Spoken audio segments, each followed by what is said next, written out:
انہیں معصیت قرار دیا گیا، یہ گناہ ہے۔ اور آپ نے فرمایا ہے کہ نجومیوں کی اگر کسی بات پر کوئی یقین کرتا ہے تو وہ اس شے کا انکار کرتا ہے جو میں لے کر آیا ہوں۔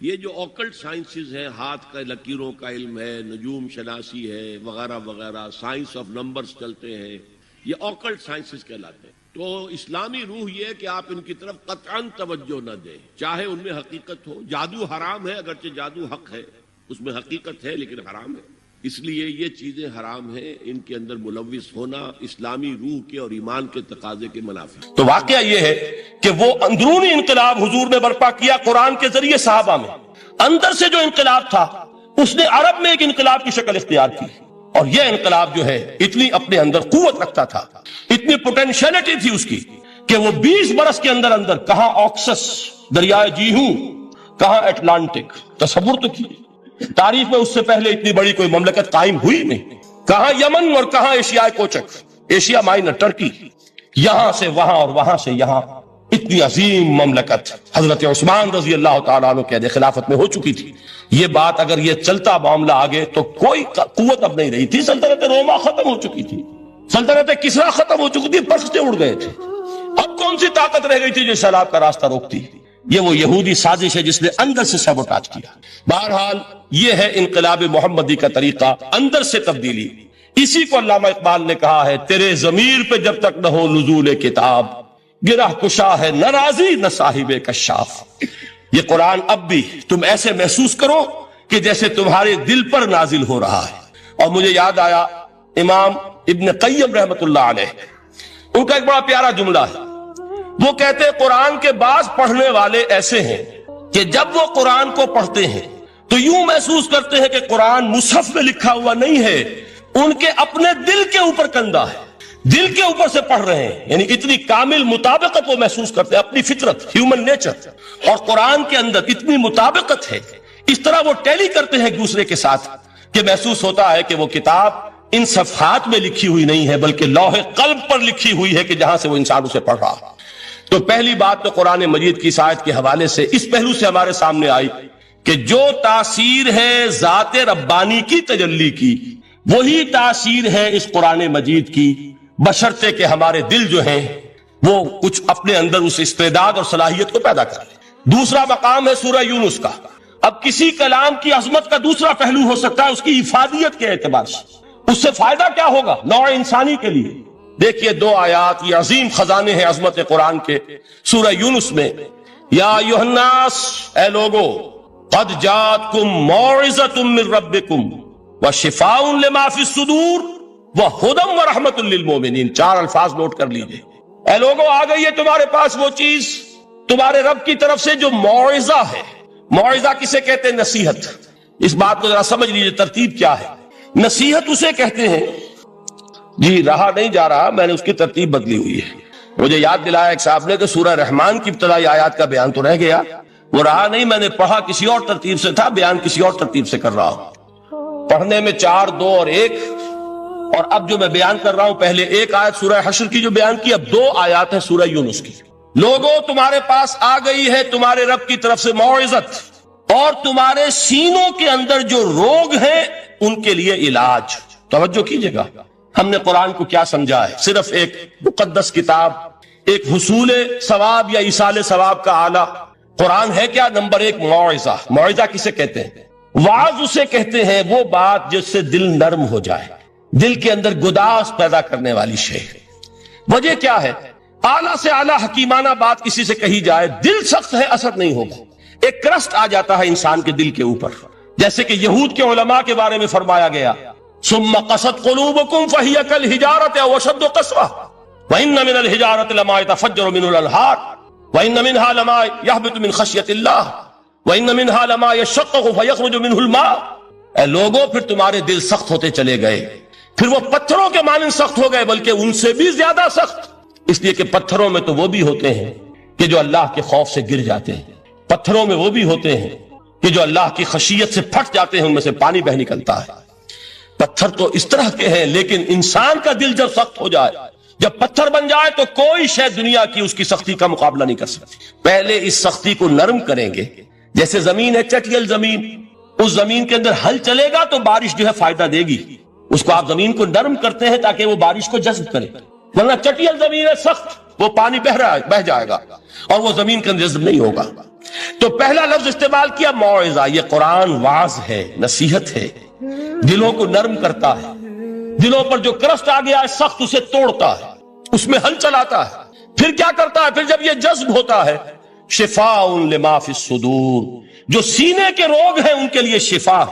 اب آپ غور کیجئے گا، علامہ اقبال نے انہی دو اعتبارات سے مسلمانوں کا مرثیہ کہا ہے کہ مسلمانوں نے اس قرآن کو نہ موعظہ کے لیے استعمال کیا اور نہ تزکیہ نفس کے لیے استعمال کیا، بلکہ اس کو تو صرف بنا لیا ہے وہ جان آسانی سے نکالنے کا نسخہ یا ایصال ثواب کا آلہ. چنانچہ کہتے ہیں واعظ کے لیے واعظ دستاں زنو افسانہ بند. واعظ جو ہے ہمارے داستانے کہتے ہیں، افسانے کہتے ہیں، قصے کہتے ہیں، لطیفے کہتے ہیں. معنی او پست و حرف او بلند، اس کے بیان میں معنی تو ہوتے ہیں بہت ہی گھٹیا، نیچے کے پست. الفاظ کا شکو ہوتا ہے، الفاظ بہت اونچے ہوتے ہیں. از خطیب و دیلمی گفتار او با ضعیف و شاذ و مرسل کار او. سارا باز و نصیحت جو ہو رہا ہے وہ ضعیف حدیثوں کے ذریعے سے، ضعیف روایات بخاری کی ہو، مسلم کی ہو، ترمذی کی ہو، ابن ماجہ کی ہو. کہاں خطیب بغدادی اور دیلمی، وہ کتابیں کہ جن کی کوئی سند نہیں ہے، وہاں کی روایات کے ذریعے سے لوگوں کو تذکیر کرنے کی کوشش کر رہے ہیں. با ضعیف و شاذ و مرسل کار ہو، ضعیف روایات، شاذ روایات، مرسل روایات جن کا سلسلہ روایت محمد الرسول اللہ تک متصل نہیں ہے، اس کے ذریعے سے کر رہے ہیں. حالانکہ موعظہ، سب سے بڑا موعظہ یہ قرآن تھا. قرآن کہتا ہے خود فذکر بالقرآن من یخاف وعید. اے محمد صلی اللہ علیہ وسلم، آپ اس قرآن کے ذریعے نصیحت کیجئے. یہ قرآن ہے جو دلوں کی سختی کو ختم کرے گا، گداز پیدا کرے گا. دوسری طرف علامہ اقبال کیا کہتے ہیں کہ جہاں تک ہمارے ہاں جو بھی تصوف کے معروف حلقے ہیں، صوفیاء حق کی بات نہیں کہہ رہا، وہاں قوالی ہو رہی ہوگی تو حال آ جائے گا. صوفی پشمینہ پوشے حال مست، از شراب نغمہ قوال مست. قوال سے جو کچھ مل رہا ہے، حال آ رہا ہے، مستی آ رہی ہے، کیف اور سرور حاصل ہو گیا ہے. صوفی پشمینہ پوشے حال مست، از شراب نغمہ قوال مست. لیکن یہ کہ اس کی محفل میں درنمی سازت بقرآن محفلش، اس کی محفل میں قرآن کا کہیں گزر نہیں ہے. جبکہ محمد الرسول اللہ صلی اللہ علیہ وسلم کی بھی ایک محفل ہوتی تھی، محفل سماع. وہ محفل سماع کیا تھی؟ حضور صحابہ سے فرمائش کر کر کے قرآن سنتے تھے. حضرت عبداللہ ابن مسعود رضی اللہ تعالیٰ عنہ کی روایت موجود ہے کہ مجھے ایک مرتبہ حکم دیا حضور نے کہ قرآن سناؤ. میں نے عرض کیا حضور آپ کو سناؤں؟ آپ پر تو نازل ہوا ہے. تو حضور نے فرمایا نہیں، مجھے کسی اور سے سن کر کچھ اور لطف حاصل ہوتا ہے. اب امتثال امر میں حضرت عبداللہ ابن مسعود رضی اللہ تعالیٰ عنہ نے سورہ نساء پڑھنی شروع کی. 41ویں آیت پر پہنچے. چشم تصور سے دیکھیے کہ حضور بھی تشریف فرما ہے، صحابہ کرام کی محفل ہے، اور صحابہ کیسے بیٹھا کرتے تھے ادب کے ساتھ. ایک روایت میں الفاظ آئے ایسے بیٹھتے تھے ساکت و سامت ہو کر، بالکل خاموش، سکون، ساکن اور ساکت اور سامت، کہ جیسے ان کے سروں پر پرندے بیٹھے ہیں کہ ذرا جنبش کریں گے تو پرندہ اڑ جائے گا، اس ادب کے ساتھ. تو وہ محفل جو ہے حضور صلی اللہ علیہ وسلم کی، اور ایک صحابی حضرت عبداللہ ابن مسعود گردن نیچی کیے ہوئے ہیں اور قرآن پڑھتے چلے جا رہے ہیں. جب اس آیت پر پہنچے فَكَيْفَ إِذَا جِئْنَا مِن كُلِّ أُمَّةٍ بِشَهِيدٍ وَجِئْنَا بِكَ عَلَى هَؤُلَاءِ شَهِيدًا. کیا ہوگا اس دن جس دن کہ ہم ہر امت پر ایک گواہ کھڑا کریں گے، اور اے نبی آپ کو گواہ بنا کر لائیں گے ان کے خلاف. آپ کو یہ ٹیسٹیفائی کرنا ہوگا کہ اللہ تیرا جو کلام میرے پاس آیا تھا میں نے پہنچا دیا تھا، اب ان کی ذمہ داری ہے. They are accountable, they are responsible. اس پر حضور نے فوراً فرمایا حسبک حسبک، بس کرو بس کرو. اور حضرت عبداللہ ابن مسعود فرماتے ہیں کہ میں نے جب نگاہ اٹھا کر دیکھا حضور کے آنکھوں سے آنسو روا تھے. یہ ہے سماع، یہ محفل سماع ہے. کاش کہ اللہ تعالی ہمیں اس کی توفیق عطا فرمائے. یہ ہے مسنون محفل سماع. اس قرآن کے اندر وہ گداز ہے. آیا کہ نہیں 7ویں پارے کے بالکل آغاز میں وَإِذَا سَمِعُوا مَا أُنزِلَ إِلَى الرَّسُولِ تَرَىٰ أَعْيُنَهُمْ تَفِيضُ مِنَ الدَّمْعِ مِمَّا عَرَفُوا مِنَ الْحَقِّ يَقُولُونَ رَبَّنَا آمَنَّا فَاكْتُبْنَا مَعَ الشَّاهِدِينَ. تو یہ ہے دوسری چیز کہ در حقیقت تزکیہ نفس کا ذریعہ یہ قرآن ہے. سینوں میں جو روگ ہیں، حب دنیا، حب مال، حب شہرت، حب اقتدار، جس کو کہ ایڈلر کہتا ہے دی ارج ٹو ڈومینیٹ، میرا غلبہ ہو، میرا تسلط ہو، میں نمایاں ہو جاؤں، میری حکومت بن جائے، اختیار میرے ہاتھ میں آ جائے، دی ارج ٹو ڈومینیٹ۔ یہ ساری ارجز ہیں ہماری در حقیقت جس سے فساد رونما ہے۔ یہ حب مال ہے جس کی وجہ سے ہمارے اندر تنافس ہے۔ الہاکم التکاثر حتی زرتم المقابر، یہ کثرت اور بہتات کی طلب تمہیں غافل کیے رکھتی ہے یہاں تک کہ قبروں تک جا پہنچتے ہو۔ آنکھ انسان کی کھل نہیں پاتی، جس کے پاس 10 نسلوں کے لیے کھانے کو موجود ہے اس کی بھی ہرس جو ہے اور مزید کا لالچ جو ہے وہ ختم نہیں ہوتا۔ یہ چیزیں ہیں اصل روگ، ان دلوں کے روگوں کا اور سینوں کے اندر کے ان امراض کا علاج قرآن۔ یا ایھا الناس قد جاءتکم موعظۃ من ربکم وشفاء لما فی الصدور۔ اب جب یہ دو چیزیں ہو جائیں گی، اب تیسرا لفظ ہے ہدن۔ ہدایت بیکار ہے جب تک دل میں گداز نہ ہو، ہدایت بیکار ہے جب تک کہ نیت درست نہ ہو۔ کوئی شخص بڑا عالم ہے لیکن اپنے علم کو اس نے ذریعہ بنایا ہے دنیا کمانے کا، تو در حقیقت یہ قرآن اس کے حق میں ہدایت نہیں ہے، اس کے حق میں عذاب خدا بندی کا ذریعہ بن رہا۔ حضور نے خود فرمایا القرآن حجت لک او علیک، یہ قرآن یا تمہارے حق میں حجت ہے یا تمہارے خلاف حجت بنے گا قرآن کے قیامت کے دن۔ اس لیے کہ ایک شخص اس کو دنیا کمانے کا ذریعہ بنا رہا ہے، ایک شخص اس کو شہرت کے حصول کا ذریعہ بنا رہا ہے، ایک شخص علم کو ذریعہ بنا رہا ہے دنیا میں نمایاں ہونے کا، اپنی تعریف کا۔ حضور نے فرمایا کہ قیامت کے دن سب سے پہلے 3 افراد کا معاملہ پیش ہوگا عدالت خدا بندی میں۔ ایک وہ جو بڑا عالم سمجھا جاتا تھا، اس سے بڑا علم پھیلا۔ دوسرا وہ جو بہت صاحب ثروت تھا، اس نے بہت خیرات کے کاموں میں پیسہ لگایا۔ تیسرا وہ جو دنیا میں شہید سمجھا جاتا تھا کہ اللہ کی راہ میں جنگ کرتے ہوئے جان دیا۔ اللہ ان تینوں سے جو اس کو نعمتیں دی تھی ان کا ذکر کر کے پوچھے گا کہ میں نے تمہیں یہ دیا، تمہیں یہ دیا، تمہیں یہ دیا، تم کیا کر کے لائے؟ وہ شہید کہے گا کہ اللہ میں نے تیری راہ میں جنگ کی اور اپنی جان دے دی تاکہ تو راضی ہو جائے۔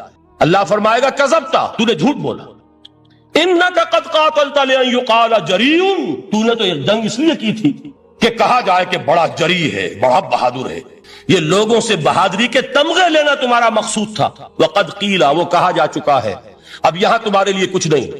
اور فرشتوں کو حکم ہوگا اور وہ اوندے منہ اس کو گھسیٹتے ہوئے جہنم میں جھونک دیں۔ دنیا میں شہید سمجھا جا رہا ہے، آخرت میں جہنمی ہے۔ یہی حال اس عالم کا ہوگا، یہی حال اس دولت مند کا ہوگا۔ تم نے یہ علم پھیلایا تھا کہ تمہارے علم کا چرچا ہو جائے، تمہاری شہرت ہو جائے، لوگ تمہاری دستبوسی کرنے لگے، لوگ تم سے جھک کر ملیں۔ وہ دنیا میں ہو گیا، تمہارا مطلوب مل چکا، تمہارا مقصود حاصل ہو چکا، اب یہاں کچھ نہیں۔ تو جان لیجئے کہ جب تک دلوں کے روگ درست نہ ہوں، علم بیکار ہے، ہدایت قطعاً غیر مفید ہے۔ پہلے دلوں کا کرسٹ اترے، اس کی سختی دور ہو، یہ ہے موعظہ۔ دلوں کے اندر سے حب جاہ، حب دنیا، حب مال نکلے، یہ ہے تزکیہ، شفاء لما فی الصدور۔ اب ہدایت خدا بندی، اب راستہ آپ دیکھیں گے اور اس راستے پر چلیں گے۔ یہ ہدایت جو ہے دنیا میں، یہی آخرت میں رحمت کی شکل میں ظاہر ہوگی۔ جنہوں نے اس قرآن کی ہدایت سے فائدہ اس دنیا میں اٹھایا، آخرت میں رحمت خدا بندی کی بدلیاں ان پر سائے کریں۔ ایک حدیث میں تو باقاعدہ الفاظ آئے ہیں کہ سورہ بقرہ اور سورہ آل عمران یہ 2 بدلیوں کی صورت میں ظاہر ہوں گی میدان حشر میں، اور ان لوگوں پر سایہ کریں گی کہ جن کو ان سے بڑی محبت تھی۔ یہ 4 الفاظ نوٹ کر لیجئے اسی ترتیب کے ساتھ۔ یا ایھا الناس قد جاءتکم موعظۃ من ربکم وشفاء لما فی الصدور وہدی ورحمۃ للمؤمنین قل بفضل اللہ وبرحمتہ، اے نبی کہہ دیجئے یہ اللہ کا بڑا فضل ہے، لوگوں سمجھو، اس کی بڑی رحمت کا ظہور ہوا ہے اس قرآن کی شکل میں۔ اس کی رحمت کا مظہر اتم قرآن ہے، اس کے فضل کا سب سے بڑا ثبوت قرآن ہے۔ فبذالک فلیفرحوا، اس پر انہیں خوشیاں منانی چاہیے۔ اترانا ہے تو اس پر اترائیں کہ اتنی بڑی دولت ہمارے پاس ہے، اتنا بڑا احسان ہے جو اللہ نے ہم پر کیا ہے۔ فبذالک فلیفرحوا هو خیر مما یجمعون، جو چیزیں یہ جمع کرنے کی فکر کر رہے ہیں ان سے کہیں زیادہ قیمتی یہ قرآن ہے۔ کاش کہ یہ 2 آیات ہی ہمارے قلب کے اوپر یہ کندہ ہو جائے۔ پہلی بات میں نے عرض کی تھی، اس کا شعور ہر ایک کے لیے ممکن نہیں، اس کا باطن بیدار ہو چکا ہو۔ لو انزلنا هذا القرآن على جبل لرأيته خاشعا متصدعا من خشیۃ اللہ، جن کی ارواح بیدار ہو چکی ہوں وہ قرآن کی اس تاثیر کو محسوس کریں گے۔ لیکن یہ دوسری چیز ہے کہ جو ہمارے لیے پریگمیٹک پہلو سے، عملی اعتبار سے، افادے کے اعتبار سے یہ 4 الفاظ اور رحمت اور فضل خدا بندی کا سب سے بڑا مظہر، اور خوشیاں مناؤ کہ اللہ کی یہ نعمت تمہارے پاس موجود ہے۔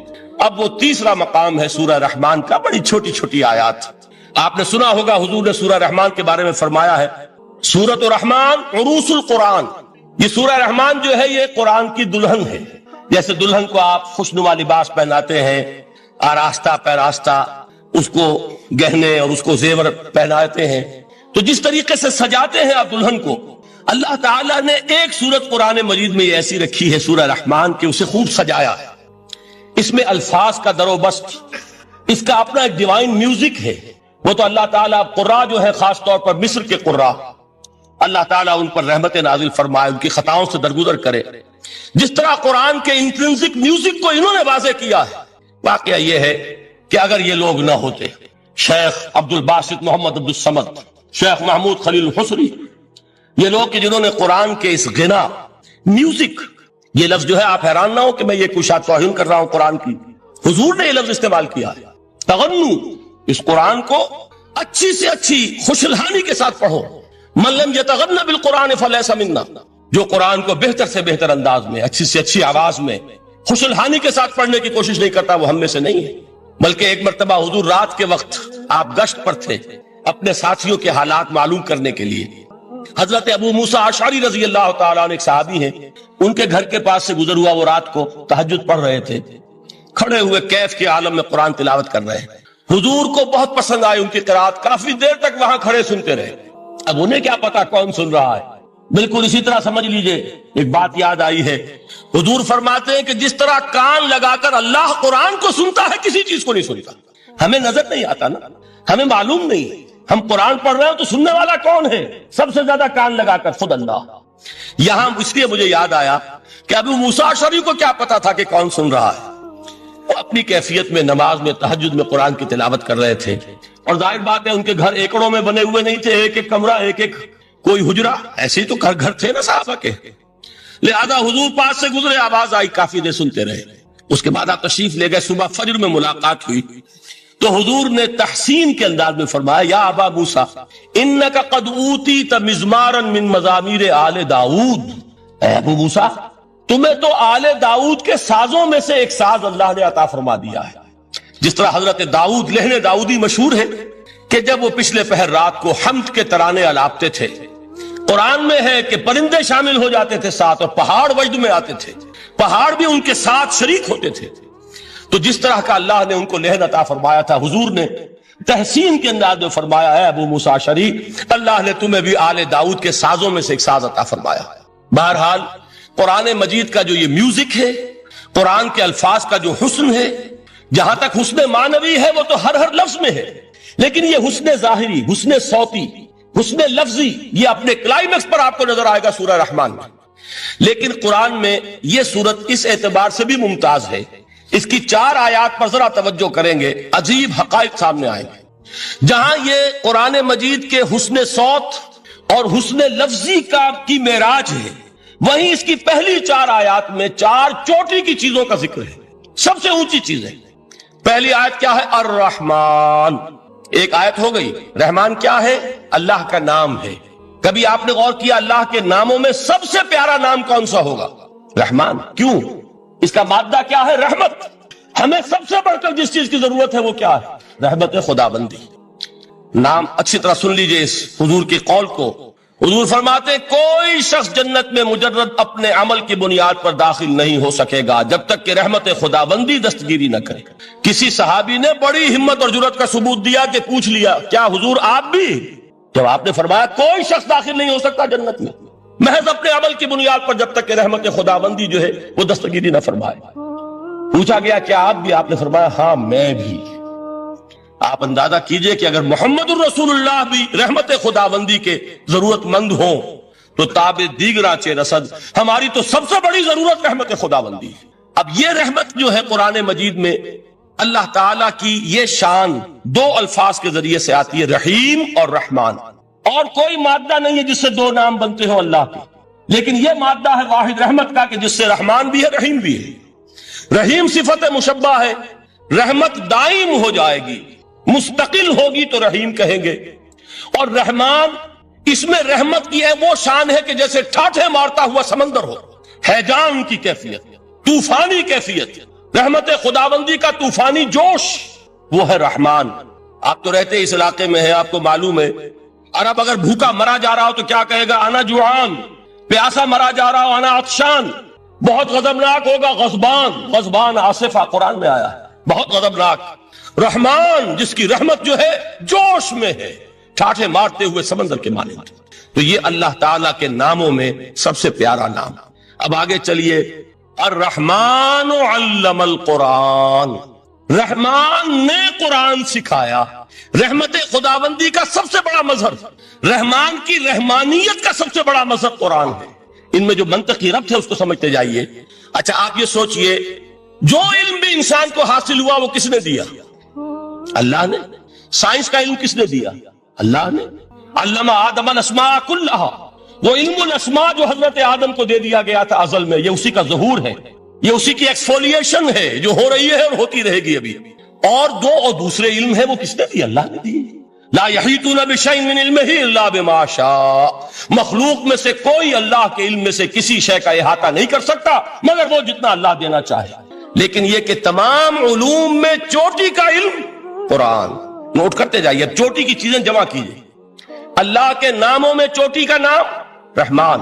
اللہ نے جو کچھ انسان کو سکھایا اس میں چوٹی کا علم قرآن. خلق الانسان، انسان کو پیدا فرمایا. سوال یہ کہ حیوانات کو کس نے پیدا فرمایا؟ آسمان کس نے پیدا کیے؟ زمین کس نے پیدا کی؟ فرشتے کس نے پیدا کیے؟ کیا مطلب خلق الانسان؟ اس کی تمام مخلوقات میں اس کا کلائمیکس، اس کی تخلیق کی معراج، اس کے تخلیق کا نقطہ عروج انسان ہے. یہ ہے کہ جو مسجود ملائک بنا ہے. وَلَقَدْ كَرَّمْنَا بَنِي آدَمَ وَحَمَلْنَاهُمْ فِي الْبَرِّ وَالْبَحْرِ وَرَزَقْنَاهُمْ مِنَ الطَّيِّبَاتِ وَفَضَّلْنَاهُمْ عَلَى كَثِيرٍ مِّمَّنْ خَلَقْنَا تَفْضِيلًا. تو تخلیق میں سب سے اونچی تخلیق انسان کی، علموں میں سب سے اونچا علم قرآن کا، اللہ کے ناموں میں سب سے اونچا نام رحمان. اب آئیے چوتھی چیز، علمہ البیان، انسان کو بیان کی صلاحیت عطا فرمائی. کیا اور کوئی صلاحیت عطا نہیں کی؟ بینائی کس نے دی؟ اللہ نے. اسی طریقے سے سماعت کس نے عطا فرمائی؟ اللہ نے. کتنی فیکلٹیز ہیں، کتنے ایکسٹرنل آرگنز ہیں سینس کے، کتنے انٹرنل سینسز ہیں جو اللہ نے دیے ہیں. لیکن یہاں بھی سمجھ لیجئے جتنی فیکلٹیز ہیں ہیومن فیکلٹیز، ان میں ٹاپ کی فیکلٹی جو ہے وہ اسپیچ ہے، کلام ہے، بیان ہے. جن لوگوں نے میڈیکل سائنس کا مطالعہ کیا ہے وہ جانتے ہیں کہ یہ برین ہے، ہیومن برین، اس برین میں جو وہ اوپر ایک زرد سا مادہ ہوتا ہے، گرے میٹر، اس کی ایک کوٹنگ ہوتی ہے. یہ ہائیسٹ ایوالوڈ فارم ہے اور اس میں سب سے بڑا رقبہ جو ہے وہ اسپیچ سینٹر کہلاتا ہے. اسی لیے انسان کو حیوان ناطق کہتے ہیں. حیوان کے اور انسان کے مابین امتیاز قائم کیا گیا، نطق، گویائی، بولنا. اب یہ کیا چیز ہوئی؟ انسان کی صلاحیتوں میں سے سب سے اونچی صلاحیت. 4 آیتیں ہو گئی نا. اللہ کے ناموں میں سب سے چوٹی کا نام رحمان. اس نے جو علوم پیدا کیے ان میں چوٹی کا علم قرآن. اس نے جو مخلوقات پیدا فرمائی ان میں چوٹی کی مخلوق انسان. انسان کو جو صلاحیت اور استعدادات عطا فرمائی ان میں چوٹی کی استعداد بیان. جمع کیجئے، نتیجہ کیا نکلے گا؟ وہ نتیجہ ایک حدیث نبوی کی شکل میں سامنے آتا ہے. پہلی حدیث میں نے یہی پڑھی تھی، اس کے راوی کون ہے؟ عثمان ابن عفان. میں حیران ہوتا ہوں وہ قافیہ یہاں بھی موجود ہے، رحمان، قرآن، بیان، انسان، عثمان، عفان. باپ کا نام بھی اسی وزن پر ہے، عثمان ابن عفان. عن عثمان ابن عفان رضی اللہ تعالی عنہ قال قال رسول اللہ صلی اللہ علیہ وسلم. حضرت عثمان شہید مظلوم ذو النورین رضی اللہ تعالی عنہ فرماتے ہیں کہ اللہ کے رسول صلی اللہ علیہ وسلم نے فرمایا، خیرکم من تعلم القرآن وعلمہ. تم میں سے بہترین لوگ وہ ہیں جو قرآن سیکھیں اور سکھائیں. قوت بیان جو تمہاری ٹاپ فیکلٹی ہے، اس کا استعمال کسی گھٹیا کام کے لیے نہیں ہونا چاہیے. دیکھیے اردو میں محاورہ ہے کہ توپ سے مکھی نہیں ماری جاتی. توپ بنائی گئی ہے کسی بڑی شے کے لیے، مکھی مارنے کے لیے توپ استعمال نہیں ہوتی. یہ قوت بیان جو ہے، جو ٹاپ موسٹ فیکلٹی ہے ہیومن، جو فیکلٹیز ہیں ان میں سے، اس کا استعمال بھی ٹاپ موسٹ ہونا چاہیے. قرآن کو بیان کرو. وہ جیسے کہ علامہ اقبال نے کہا ہے، بلکہ غالباً ان کے قبر پر آس پاس جو اشعار لکھے ہوئے ان میں سے ایک یہ بھی ہے، اگر یک قطرہ خونداری، اگر مشتے پرے داری، بیابامن تو آموزم طریق شاہ بازی را. اگر تمہارے اندر ایک قطرہ بھی خون کا ہے اور مٹھی بھر بھی پر اگر اللہ نے دیے ہیں تو میرے پاس آؤ کہ میں تمہیں شہبازی کے طریقے سکھاؤں. اسی طرح جان لیجئے اگر اللہ نے قوت گویائی عطا فرمائی، اگر اللہ نے تمہیں حیوان ناطق بنایا، اگر اللہ تعالیٰ نے تمہیں یہ صلاحیت عطا فرمائی، اس صلاحیت کا مصرف دنیا کو نہ بناؤ، اس صلاحیت کا مصرف اللہ کے کلام کو پھیلانے پر اس کو صرف کرو. خیرکم من تعلم القرآن وعلمہ.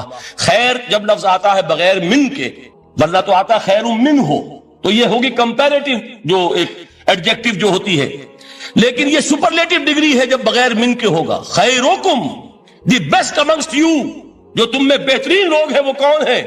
من تعلم القرآن وعلمہ، جو قرآن سیکھیں اور سکھائیں، قرآن پڑھیں اور اسے بیان کریں. آج جان لیجئے سب سے بڑی ضرورت اس بات کی ہے کہ آج کا قرآن پڑھیں. آپ حیران ہوں گے کہ یہ کیا کہا اس نے. دیکھیے قرآن اترا ہے 1400 برس پہلے، لیکن تا قیام قیامت نوع انسانی کو جتنے مسائل درپیش ہوں گے ان سب کا حل اس میں ہے. البتہ کھودنا پڑے گا، گہرائی میں اترنا ہوگا. ایک قرآن کی سطح ہے، اس سطح نہیں، اس کی گہرائیوں کے اندر غوطہ زنی کرو. قرآن میں ہو غوطہ زن اے مرد مسلمان. اور آج کا قرآن یعنی آج کی ہدایت جو اللہ نے اس میں رکھی ہوئی ہے، ڈگ اٹ آؤٹ، اس کو نکالو اس کے اندر سے. ابھی میں حدیث تو آپ کو سناؤں گا، اس میں یہ تصور آئے گا سامنے اور واضح ہو کر. آج کے انسان کی رہنمائی اس قرآن سے اخذ کر کے انسان تک پہنچاؤ. یہ ہے فریضہ محمد الرسول اللہ کی امت کا صلی اللہ علیہ وسلم. آپ نے وہ حدیث سنی تھی کہ بلغوا عنی ولو آیۃ.